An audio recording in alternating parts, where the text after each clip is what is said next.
வணக்கம் ஃப்ரெண்ட்ஸ், இது உங்கள் அன்பு கதை நேரம் ஆடியோ நாவல் எபிசோட் 4. வீரன்குளம் கிராமத்தில் அந்த காலையும் வழக்கம் போல சூரியன் உதிப்பதற்கு முன்பே ஆரம்பித்து விட்டது.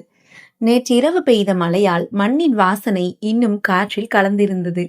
வயல்வெளிகளில் பனித்துளிகள் மின்னிக் கொண்டிருந்தன. கோயில் மணி ஓசையும் பறவைகளின் கீச்சும் ஒன்றாக கலந்து அந்த காலைக்கு ஒரு தனி அமைதியை கொடுத்து கொண்டிருந்தது. அதே நேரத்தில் ஆதவனின் வீட்டிலும் நாள் தொடங்கிவிட்டது. வீட்டின் பின்புற கிணற்றில் குளித்துவிட்டு ஈரமான தலைமுடியை துண்டால் துடைத்தபடியே உள்ளே வந்தான் ஆதவன். வெள்ளை வேட்டியையும் இளநீல நிற காட்டன் சட்டையையும் அணிந்திருந்தான். சுவரில் மாட்டியிருந்த கடிகாரத்தை ஒரு முறை பார்த்தான். அம்மா, நான் வயலுக்கு கிளம்புறேன் என்று சமையலறையை நோக்கி குரல் கொடுத்தான். அடுப்பின் அருகே நின்று இட்லியை எடுத்து வைத்துக் கொண்டிருந்த காமாட்சி, அதுக்குள்ள என்ன அவசரம், முதல்ல சாப்பிட்டுட்டு போ, வெறும் வயிற்றுல வேலை பண்ணாதுன்னு எத்தனை தடவை சொல்றது என்று சொல்லிக்கொண்டே ஒரு தட்டில் சூடான இட்லியை வைத்து மேசையின் மீது வைத்தாள். இதோ வந்துட்டேமா என்று சிரித்தபடியே சொன்னான். முதல்ல இந்த காஃபியை குடி, அப்புறம் சாப்பிட்டுட்டு வயலுக்கு போ. நேத்து மழை பெஞ்சிருக்கு, வயல்ல நிறைய வேலை இருக்கும். ஆமாம்மா, இன்னைக்கு வரப்ப சரி பண்ணணும், தண்ணி நிறைய தேங்கி இருக்கும் என்று காஃபி டம்ளரை வாங்கி கொண்ட ஆதவன் வாசலில் நின்றபடியே ஒரு மிடரு குடித்தான். சூடான காஃபியின் வாசனை அவனுக்கு புத்துணர்ச்சி கொடுத்தது. அப்போது அறையிலிருந்து வெளியே வந்தாள் காவ்யா. அம்மா, எனக்கும் காஃபி. உனக்கா? முதல்ல காலேஜுக்கு ரெடி ஆகிற வேலையை பாரு, காஃபி அப்புறம் என்றாள். அம்மா, நீங்க அண்ணனுக்கு தான் சப்போர்ட்டு. அவன் காலையில இருந்து வேலை பார்க்கறான், நீ இன்னும் முடிய கூட வாரல. காவ்யா முகத்தை சுளித்தபடி ஆதவனை பார்த்தாள். அண்ணா, பாத்தியா, வீட்ல எனக்கு மரியாதையே இல்ல என்றதும் ஆதவன் சிரித்தபடி காஃபியை கீழே வைத்துவிட்டு, மரியாதை வேணும்னா முதல்ல சீக்கிரம் எழுந்திருக்கணும் மேடம் என்றான். ஆ, அதெல்லாம் சீக்கிரம் எழுந்திருக்க முடியாது, போனா என்று கூறிவிட்டு ஓடிவிட்டாள். சிறிது நேரத்தில் சுட சுட இட்லியை கொண்டு வந்து வைத்தார் அம்மா காமாட்சி. அவன் சாப்பிட ஆரம்பித்த சில நொடிகளிலேயே கையில் ப்ராஜெக்ட் ஃபைலை பிடித்துக்கொண்டு அவசரமாக வெளியே வந்தாள் காவ்யா. அவள் முகத்தை பார்த்தாலே ஏதோ யோசனையில் இருப்பது தெரிந்தது. மேசையின் மீது ஃபைலை வைத்து மீண்டும் ஒரு முறை புரட்டி பார்த்தவள் மெதுவாக ஆதவனின் அருகில் வந்து நின்றாள். அண்ணா, என்னடா என்று சாப்பிட்டு கொண்டே கேட்டான். நேத்து சொன்னேல, இங்கிலீஷ் மிஸ் கிட்ட ஒரு டவுட் கேட்கணும்னு. ஆதவன் தலையை உயர்த்தி அவளை பார்த்தான்.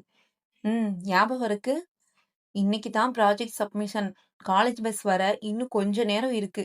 அதுக்குள்ள மிஸ் வீட்டுக்கு கூட்டு போறியா என்றதும் ஆதவன் உடனே பதில் சொல்லவில்லை. தட்டில் இருந்த இட்லியை மெதுவாக சாப்பிட்டு கொண்டே சில நொடிகள் அமைதியாக இருந்தான். காலையிலேயே போய் அவங்கள தொந்தரவு பண்ண வேண்டாமே. அண்ணா, 5 நிமிஷம் தானே, டவுட் கேட்டுட்டு வந்துடுறேன், அதுக்கப்புறம் நேரா பஸ் ஸ்டாப் போயிடுறேன் என்றாள். அவள் கெஞ்சுவது போல சொன்னதை கேட்டு காமாட்சி சமையல் அறையிலிருந்து வெளியே வந்தாள். ஆதி, கூட்டிட்டு போயிட்டு வா, அவதான் ஏதோ ப்ராஜெக்ட் சொல்றாள என்றதும் ஆதவன் அம்மாவை பார்த்து சிரித்தான். அம்மா, நீங்களும் அவளும் சேர்ந்தா என்னை விட மாட்டீங்களே என்றான். அது சரி, கூட்டிட்டு போறியா இல்லையா? ஆதவன் சிரித்தபடியே கைகளை துடைத்து கொண்டு எழுந்தான். சரி வா, சீக்கிரம் கிளம்பலாம். தேங்க்ஸ் அண்ணா என்று சந்தோஷமாக சொல்லிவிட்டு தனது ப்ராஜெக்ட் ஃபைலை எடுத்துக்கொண்டு வேகமாக வெளியே ஓடினாள் காவ்யா. ஆதவன் பைக்கின் சாவியை எடுத்துக்கொண்டு வாசலுக்கு வந்தான். வாசலில் நிறுத்தியிருந்த பைக்கின் மீது இரவு முழுக்க மழைத்துளிகள் படிந்திருந்தன. ஒரு பழைய துணியை எடுத்து துடைத்துவிட்டு சாவியை போட்டான். அப்போது திடீரென்று ஏதோ ஞாபகம் வந்தது போல ஒரு நொடி நின்றான். நேற்று மாலை மலையில் பைக்கில் வந்த பயணம், பதற்றத்தில் தன் தோளை இறுக பிடித்த யாழினி, அதற்கு பிறகு அவள் வெக்கப்பட்டு சாரி என்று சொன்ன முகம், அவையெல்லாம் ஒரு கணம் அவன் நினைவில் வந்து சென்றன. உடனே தலையை லேசாக ஆத்தி கொண்டான். பைக்கை வெளியே எடுத்துவிட்டு ஸ்டார்ட் செய்தான். காவ்யாவும் பின்னால் ஏறி அமர்ந்தாள்.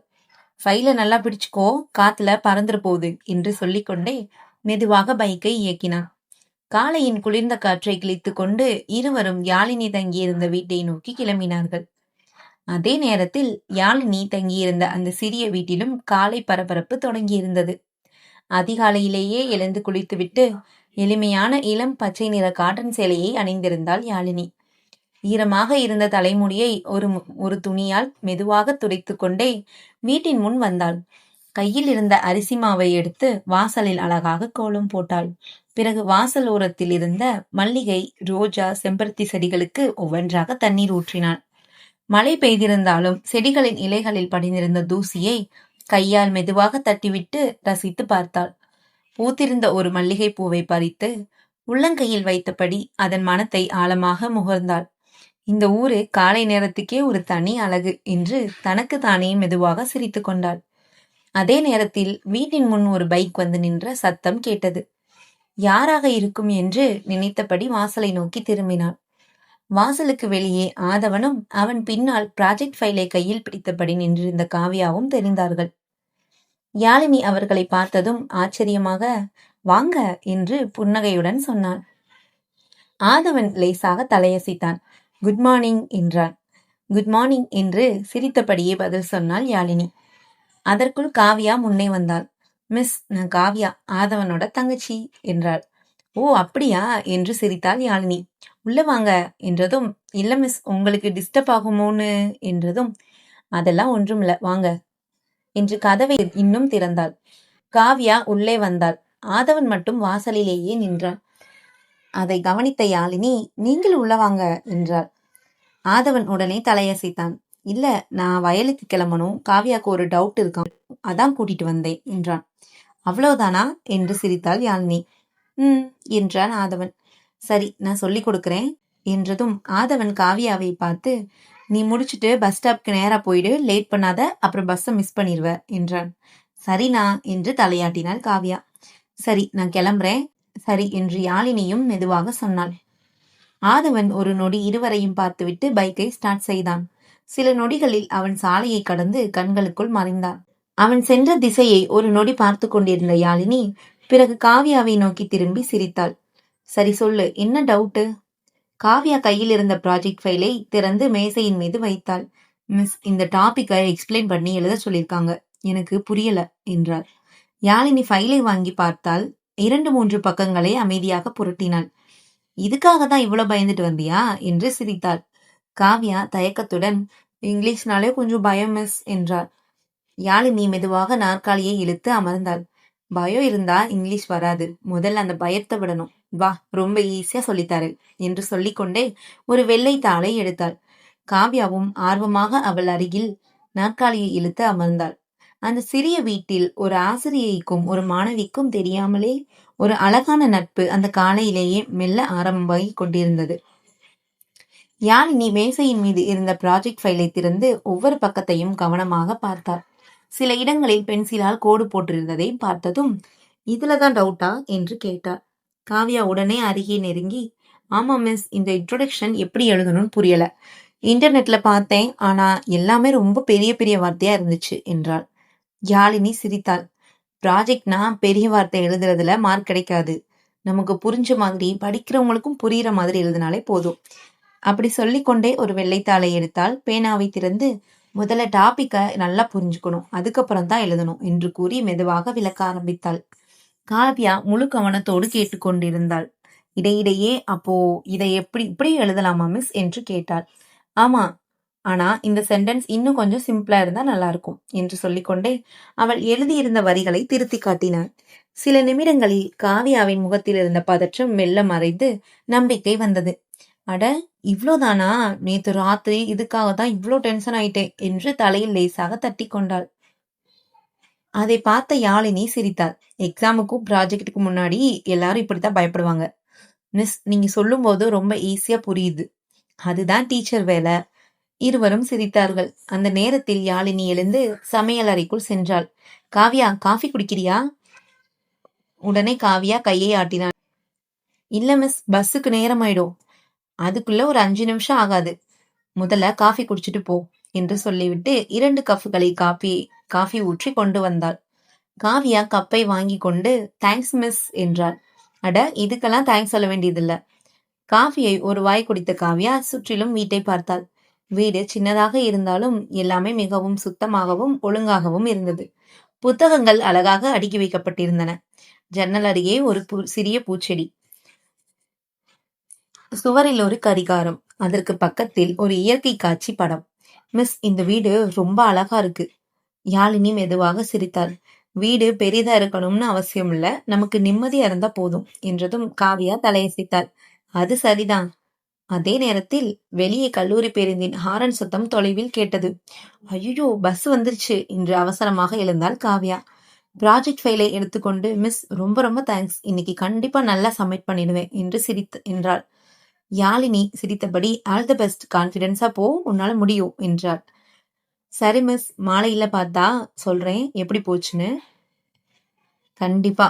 காவ்யா வாசலை நோக்கி வேகமாக நடந்தாள்.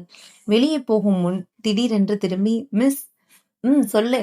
இனிமே எப்போ இங்கிலீஷ் டவுட் வந்தாலும் உங்ககிட்ட கேட்கலாமா என்றதும் யாழினி புன்னகையுடன், நான் டீச்சர் தானே, எப்போ வேணாலும் கேட்கலாம் என்றாள். சூப்பர் மிஸ் என்று சந்தோஷமாக சொல்லிவிட்டு கையை அசைத்தபடி ஓடினாள் காவ்யா. வாசலில் நின்று அவள் ஓடி செல்வதை பார்த்து கொண்டிருந்த யாழினியின் முகத்தில் தன்னிச்சையாக ஒரு புன்னகை மலர்ந்தது. குறும்பா இருக்கா, ஆனா ரொம்ப நல்ல பொண்ணு போல என்று தனக்கு தானே சொல்லிக் கொண்டாள். அதே நேரத்தில் வயலை நோக்கி பைக்கில் சென்று கொண்டிருந்த ஆதவன் சாலையின் ஓரத்தில் இருந்த டீ கடையை தாண்டி செல்லும் போது எதிரே சைக்கிளில் வந்த செந்தில் அவனை பார்த்து கையை அசைத்தான். டே ஆதி, ஒரு நிமிஷம் என்றதும் ஆதவன் பைக்கின் வேகத்தை குறைத்து அவன் அருகில் நிறுத்தினான். சைக்கிளில் வந்த செந்தில் மூச்சை சீராக்கி கொண்டே அவன் அருகில் வந்து நின்றான். டே, இவ்ளோ காலையில எங்கிருந்து வர்ற என்றதும், வீட்ல இருந்துதான். காவியாவை ஒரு இடத்துல விட்டுட்டு வயலுக்கு போறேன். எங்க விட்டுட்டு வந்த? ஸ்கூல் பக்கத்துல. ஸ்கூல் பக்கத்துலனா? ஆதவன் சாதாரணமாக, புது இங்கிலீஷ் மிஸ் வீட்ல என்றான். செந்தில் புருவத்தை உயர்த்தி அவனை பார்த்தான். அடடா, நேத்து வரைக்கும் எனக்கு என்ன அவளுக்கு என்னன்னு பேசினவன் இன்னைக்கு வீடு வரைக்கும் போயாச்சா என்றதும் ஆதவன் சிரித்துவிட்டு, நீ நினைக்கிற மாதிரி எதுவும் இல்லடா. காவியாக்கு ப்ராஜெக்ட் டவுட், அதான் கூட்டிட்டு போனேன். சரி சரி, நம்பிட்டேன். நம்பலைன்னா விட்டுடு. நம்புறதுக்கு முன்னாடி ஒரு விஷயம் சொல்லு. என்ன? அந்த மிஸ் நல்லா பேசுறாங்களா? ஆதவன் ஒரு நொடி யோசித்தான். நல்லாதான் பேசுறாங்க. ஓஹோ, 2 நாள்லயே சர்டிபிகேட் கொடுக்க ஆரம்பிச்சிட்டியா? டேய், நீ வேற. சரி விடு, உன் முகத்தை பார்த்தாலே தெரியுது. என்ன தெரியும்? நேத்து பார்த்த ஆதி வேற, இன்னைக்கு இருக்கிற ஆதி வேற என்றதும் ஆதவன் சிரித்து கொண்டே தலையசைத்தான். நீ சினிமா கொஞ்சம் குறைச்சு பாருடா. சினிமா இல்ல மச்சான், அனுபவம். உனக்கு என்ன அனுபவம்? அதை விடுடா. சரி என்று இருவரும் சிரித்து கொண்டார்கள். அதே நேரத்தில் வயல் பக்கத்திலிருந்து ஒரு பெரியவர் நடந்து வந்தார். ஆதவா, சொல்லுங்க பெரியப்பா. நேத்து மழையில நம்ம வாய்க்கால் கொஞ்சம் உடஞ்சிருச்சு. நேரம் கிடைச்சா வந்து ஒரு எட்டு பார்த்துட்டு போ என்றதும், சரி பெரியப்பா, வயல்ல வேலை முடிஞ்சதும் வந்துடுறேன். சரிப்பா என்று கிளம்பி விட்டார். அவர் அங்கிருந்து சென்றதும் செந்தில் ஆதவனை பார்த்து சிரித்தான். இந்த ஊர்ல எல்லாருக்கும் நீதான் ஒரு ஆளு. அதெல்லாம் ஒண்ணுமில்லடா. அதான் நீ மட்டும் அப்படித்தான் சொல்லுவ என்று ஆதவன் பைக்கை ஸ்டார்ட் செய்தான். சரி, நான் கிளம்புறேன், வேலை நிறைய இருக்கு. சரி போ, ஆனா ஒரு விஷயம். என்ன? அந்த மிஸ்ஸை பார்த்தா என்னோட வணக்கத்தையும் சொல்லிடு. ஆதவன் உடனே அவனை முறைத்து பார்த்தான். நீயே வந்து சொல்லிக்கோ. அட, கோபப்படுறானே என்று செந்தில் சிரித்தபடி சைக்கிளை மிதித்து கொண்டு சென்றான். ஆதவனும் சிரித்து கொண்டே தலையசைத்தான். இவனை திருத்தவே முடியாது என்று தனக்குத்தானே சொல்லிக்கொண்டு பைக்கை வயலை நோக்கி ஓட்டினான். சில நிமிடங்களில் வயலை அடைந்தவன் பைக்கை ஓரமாக நிறுத்திவிட்டு காலணியை கலற்றி வரப்பின் மீது ஏறினான். நேற்றைய மழையால் மண் ஈரமாக இருந்தது. வயல் முழுவதும் தண்ணீர் சமமாக நிற்கிறதா என்று மெதுவாக நடந்து பார்த்தான். ஒரு இடத்தில் தண்ணீர் அதிகமாக தேங்கியிருப்பதை கவனித்தவன் மண்வெட்டியை எடுத்துக்கொண்டு வரப்பை சரி செய்ய ஆரம்பித்தான். அதே நேரத்தில் கல்லூரி பேருந்தில் அமர்ந்திருந்த காவ்யா ஜன்னல் வழியாக வெளியே பார்த்து கொண்டே சிரித்தாள். எவ்வளோ நல்ல மிஸ் என்று மனதிற்குள் சொல்லிக் கொண்டாள். அவளுக்கே தெரியாமல் அடுத்த சில நாட்களில் அந்த ஆசிரியர் அவர்களுடைய குடும்ப வாழ்க்கையில் ஒரு முக்கியமான இடத்தை பிடிக்கப் போகிறார் என்று அவளுக்கு தெரியவில்லை. கல்லூரி பேருந்து மெதுவாக வீரன்குளத்தை விட்டு வெளியேறியது. ஜன்னலோர இருக்கையில் அமர்ந்திருந்த காவ்யா மடியில் ப்ராஜெக்ட் ஃபைலை வைத்துக்கொண்டு மீண்டும் ஒரு முறை யாழினி சொல்லிக் கொடுத்த குறிப்புகளை பார்த்தாள். சில நிமிடங்களுக்கு முன்பு வரை இருந்த பதற்றம் இப்போது இல்லை. இப்போ கண்டிப்பா நல்லா எழுதிடுவேன் என்று தனக்குத்தானே சொல்லிக்கொண்டு புன்னகைத்தாள். அதே நேரத்தில் யாழினி வீட்டின் வாசலில் சில நொடிகள் அமைதியாக நின்றார். காவ்யா சென்ற திசையை ஒரு முறை பார்த்துவிட்டு மெதுவாக வீட்டிற்குள் வந்தாள். மேசையின் மீது திறந்து கிடந்த ஃபைலில் காவ்யா மறந்துவிட்டு ஒரு பேனாவை கவனித்தாள். அடடே, பேனாவை விட்டுட்டு போயிட்டாளே என்று சிரித்து கொண்டே அந்த பேனாவை எடுத்து மேசையின் மேல் வைத்தார். அதற்குள் சுவரில் இருந்த கடிகாரம் 8 மணியை தாண்டி இருப்பதை காட்டியது. அச்சச்சோ, எனக்கும் லேட் ஆயிடுச்சு, கிளம்பணுமே என்று சொல்லி கொண்டே வேகமாக தனது கைப்பையை எடுத்தால் வீட்டின் கதவையும் ஜன்னல்களையும் சரியாக பூட்டிவிட்டு வாசலில் போட்டிருந்த கோலத்தை ஒரு முறை ரசித்தாள். பிறகு மல்லிகை செடியை மெதுவாக தொட்டுவிட்டு பள்ளியை நோக்கி நடக்க ஆரம்பித்தாள். கிராம சாலையில் நடந்து சென்றபோது வழியில் சந்தித்த பெரியவர்கள் சிலர் புன்னகையுடன் வணக்கம் டீச்சர் என்று கூறினார்கள்.